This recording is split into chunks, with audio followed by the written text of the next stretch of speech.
Hi friends.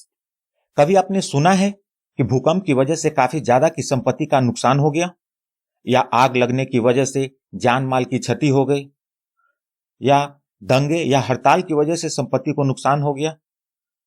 मैं कामना करता हूं कि आपके साथ ऐसा कुछ ना हो, लेकिन एक बार सोच के देखिए, उस भूकंप, आग या दंगे में आपके या किसी आपके अपने के घर, दुकान, ऑफिस, रेस्टोरेंट, फैक्ट्री या किसी अन्य संपत्ति को भारी नुकसान हो जाए तो क्या होगा?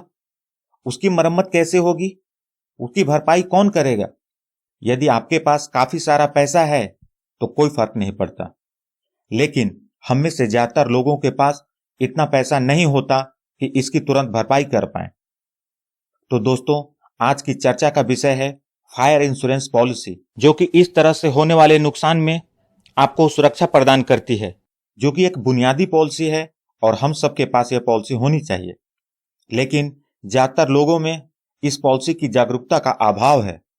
हम चर्चा करेंगे यह पॉलिसी किन किन कारणों से होने वाले नुकसान पर सुरक्षा प्रदान करती है, अतिरिक्त प्रीमियम देकर कौन कौन से रिस्क को कवर कर सकते हैं, इस पॉलिसी में क्या क्या कवर कर सकते हैं, और यह पॉलिसी किन किन कारणों से होने वाले नुकसान पर सुरक्षा प्रदान नहीं करती है। आगे बढ़ने से पहले जरा ध्यान दें, जब भी हमें घर, दुकान, ऑफिस खरीदना होता है, या फिर यदि हम किसी घर, दुकान, ऑफिस के मालिक हों और लोन अगेंस्ट प्रॉपर्टी के लिए बैंक के पास जाते हैं, तो भी जब बैंक हमें लोन देती है तो प्रॉपर्टी का फायर इंश्योरेंस जरूर लेने को कहती है।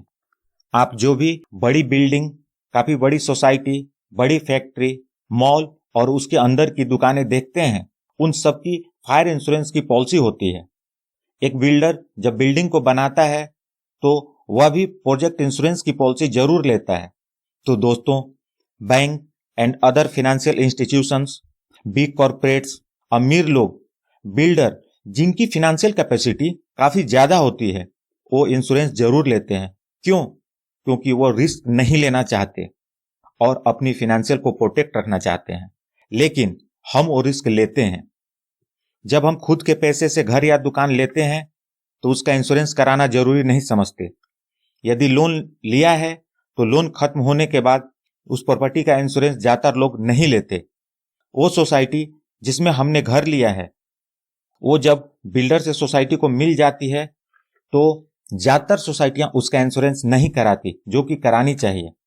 क्या सोसाइटी के पास इतना फंड है कि कुछ अनहोनी हो जाने पर न्यू बिल्डिंग को खड़ी कर दे? शायद नहीं। क्या उन लोगों के पास जो दुकान, रेस्टोरेंट या फैक्ट्री चलाते हैं, इतना पैसा है कि कुछ अनहोनी हो जाने पर इसे फिर से तुरंत खड़ी कर दें? शायद नहीं। आखिर लोग इतना बड़ा रिस्क कितने पैसे बचाने के लिए लेते हैं? यदि मैं रेसिडेंशियल की बात करूं तो सिर्फ 50 से 100 रुपए हर महीने बचाने के लिए। यदि आप अपने फ्लैट का या सोसाइटी अपनी पूरी बिल्डिंग का यह इंश्योरेंस कराती है तो इसका खर्चा लगभग प्रति फ्लैट 50 रुपए है, शायद इससे भी कम। चलिए मान लेते हैं आपने बैंक की रिक्वायरमेंट पूरी करने के लिए बिल्डिंग का फायर इंश्योरेंस लिया है, या आपकी सोसाइटी ने फायर इंश्योरेंस ले लिया है, तो भी आप रिस्क ले रहे हैं। जानिए कैसे। हम घर, ऑफिस, दुकान लेने के बाद उसके इंटीरियर पे काफी खर्च करते हैं। फर्नीचर, फिक्सर, इलेक्ट्रॉनिक उपकरण, मॉड्यूलर किचन और न जाने क्या क्या लेते हैं, लेकिन ज्यादातर लोगों को इसका इंश्योरेंस लेने का ख्याल भी नहीं आता। यहां पर ध्यान दें दोस्तों, यदि आपने अपने बैंक की रिक्वायरमेंट पूरी करने के लिए जो इंश्योरेंस पॉलिसी लिया है, वो सिर्फ आपकी बिल्डिंग को कवर करती है, आपके कंटेंट को नहीं।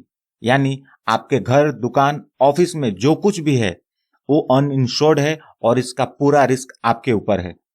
अगर यदि मैं रेसिडेंशियल की बात करूं तो वो भी सिर्फ लगभग 50 से 100 रुपए पर मंथ, यानी कि 2 से 3 रुपए प्रतिदिन के लिए।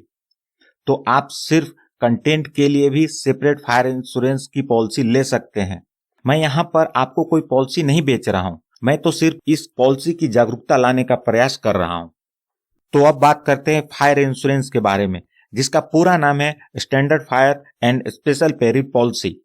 पहले आप क्लियर हो जाएं कि यह सिर्फ फायर से होने वाले नुकसान को कवर नहीं करती, इसके साथ साथ बहुत से पेरिल को कवर करती है। तो आप जान लें कि किन कारणों से होने वाले नुकसान से यह पॉलिसी आपको सुरक्षा प्रदान करती है। यदि इंश्योर्ड प्रॉपर्टी को नुकसान फायर से, लाइटनिंग से, एक्सप्लोजन या इम्प्लोजन से, एयरक्राफ्ट से, रॉयट या मलेशियस एक्ट से, इम्पैक्ट से, वाटर टैंक, पाइप या किसी उपकरण के फटने से, मिसाइल टेस्टिंग ऑपरेशन से, ऑटोमेटिक स्प्रिंकलर के लीकेज होने से हो जाए तो यह पॉलिसी आपको इंश्योरेंस क्लेम दिलाएगी। इसके साथ साथ आप एक्स्ट्रा प्रीमियम देकर कुछ महत्वपूर्ण कवरेज ले सकते हैं जो कि आपको सुरक्षा प्रदान करेगी भूकंप से, आंधी से, तूफान से, फ्लड से, इनंडेशन से, लॉस ऑफ रेंट से, साथ ही साथ आप कॉस्ट ऑफ अल्टरनेटिव एकोमोडेशन भी ले सकते हैं। अगेन आपको बता दूं, 50 से 100 रुपए प्रति माह का जो फिगर बताया था वो यह सब कवरेज के साथ बताया था। अब सवाल है आप इस पॉलिसी में क्या क्या कवर कर सकते हैं। हर वो चीज जो इस लैंड पे मूवेबल या अनमूवेबल है, जैसे कि building, plant and machinery, equipment, stocks, content जैसे फर्नीचर, फिक्सर, फिटिंग्स इत्यादि। इन शॉर्ट, आप अपने घर, दुकान, रेस्टोरेंट, फैक्ट्री और इसके अंदर रखे सामान एवं अपने सोसाइटी सभी का फायर इंश्योरेंस करा सकते हैं। यहाँ पर आप यह जान लें कि किन कारणों से होने वाले नुकसान को यह पॉलिसी कवर नहीं करती। युद्ध या युद्ध जैसी स्थिति की वजह से होने वाले नुकसान, न्यूक्लियर रिस्क एंड पॉल्यूशन से होने वाले नुकसान, इलेक्ट्रिकल और मैकेनिकल ब्रेकडाउन, थेफ्ट या बगलरी यह पॉलिसी कवर नहीं करती।